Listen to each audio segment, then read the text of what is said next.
On this podcast episode, I'm going to go a slightly different direction. I want to talk about why your business is not working.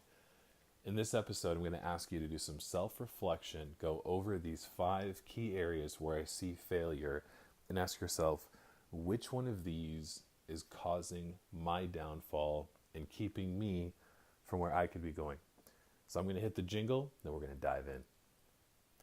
All right, so I talk to a lot of business owners. They reach out to me because they want their business to be more, to do better, etc. I love that. I love being in the growth business. But to be in the growth business, you have to recognize the aspects of failure, the things that are going wrong.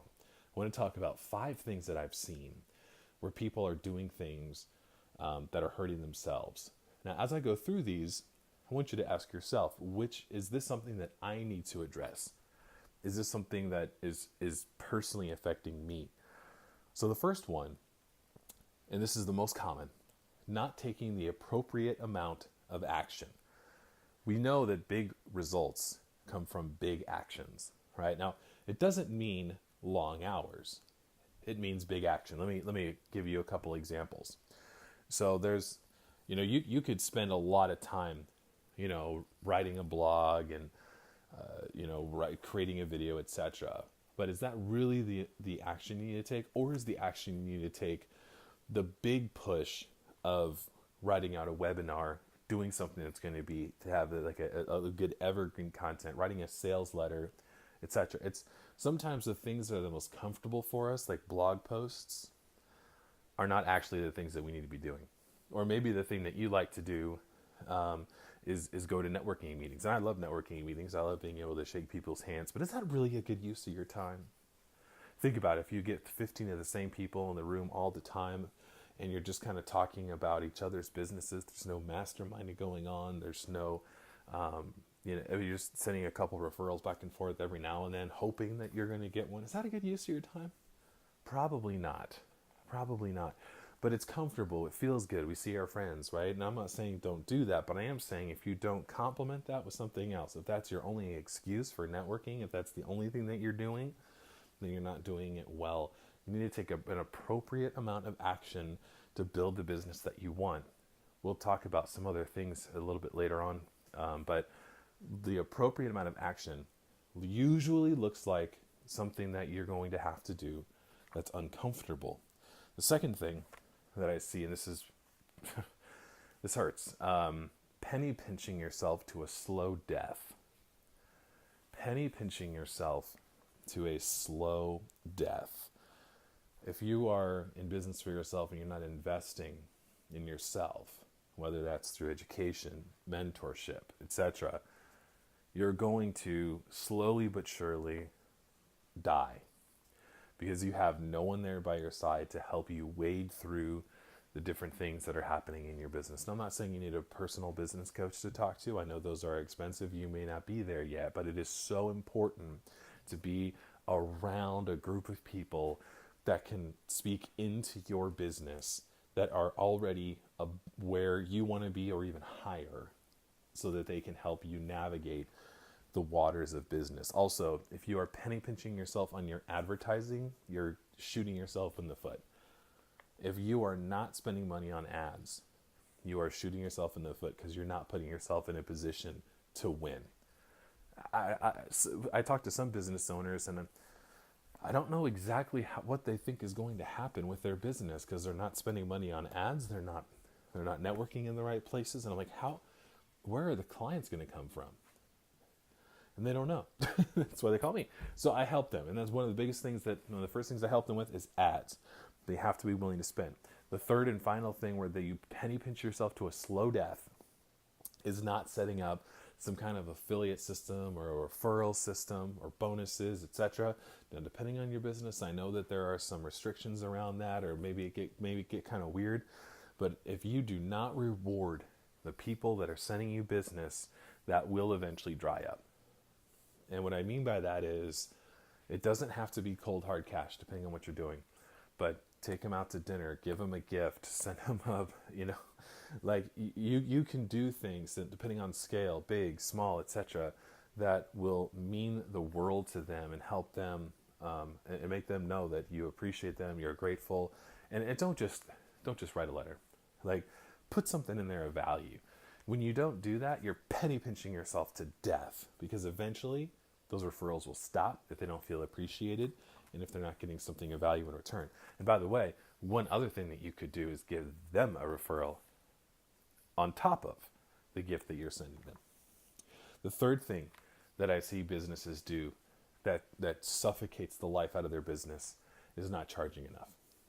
Not charging enough for their services, not charging enough on the back end. You know, in business, especially in the online world, we focus a lot on what I call the front end business, which is that initial offer, but we don't think a lot about the back end, right? Now, for me, when somebody comes in, I have some low cost offers to get people in the door, and then depending on the service and support they need, I just continue making offers to give them more and more support and service so that I can help them reach their goals. Now, for you, that may be something different. I was talking to an insurance agent, and I was shocked to hear that after people bought one thing from him, his follow-up process did not include calling to see what else he can do for them as far as, you know, other insurance products, other financial services, you know, etc. He's like, I got the sale, I'm done. I'm like, no, the relationship has just begun. So once the person makes that first sale, it's all about hitting them up again and getting more. For those of us that are in the service business, offering higher levels of service, support, warranty. You know, for those of you that are in other businesses where the amount of sales that you can make is limited, like real estate, then we're going to get into that in just a second. But there's other things that you can do now that you've earned that person's trust, where you can add where you can make more money. So the fourth thing that I see businesses do that are causing them to fail is going it alone. Going it alone, doing it by themselves with no team, no network, no mentor, nothing. They're just trying to read books to figure it out. Here's the problem with reading books and not doing anything else. You read the book through your own lens of experience. I'll give you a simple example. The first time that I read Rich Dad, Poor Dad, the book by Robert Kiyosaki, which is groundbreaking, and I highly recommend it. The first time I read that book, I had no frame of reference for what the quote-unquote rich dad looked like. So when I read that book, it didn't really affect me. I was like, oh, that's cool. Like, it kind of, some of the concepts in the book I understood, some of them fell flat. I had no one to talk to, no experiences to rely on. There was no mentor that I could look at and say, oh, that's the rich dad, right? So but now when I read that book, I get everything that Robert Kiyosaki was talking about in it. I understand the rich dad concept. I see the multiple streams of revenue. I get the investing in yourself. I understand how he bought his time. Like those, I get it now, but I didn't before. And there's books that you can read, things that you can do on your own. I get that. I'm all about investing in courses. But if you go it alone, if you're just trying to understand these concepts with the only frame of reference and the education, the experiences that you have now, you're not going to get as much out of it as if you're doing it in a group with a mentor, etc. So I hope that makes sense. And I'm all about delegating. I talked about this a few podcast episodes ago. If you just do it yourself, you're going to be stuck in the daily grind, and you're not going to be able to focus on the growth work, and that's going to hurt your business in the long run. Last but definitely not least, relying on a single revenue stream will suffocate your business because everything in business is cyclical. So for me, I can look at my business and go, okay, in December and January, I know that things are going to get a little slow when it comes to the agency side of things, right? So when it comes to people coming to us and saying, I want a new website or I want to funnel an ad campaign, it's a little slow in December and January because Christmas is coming.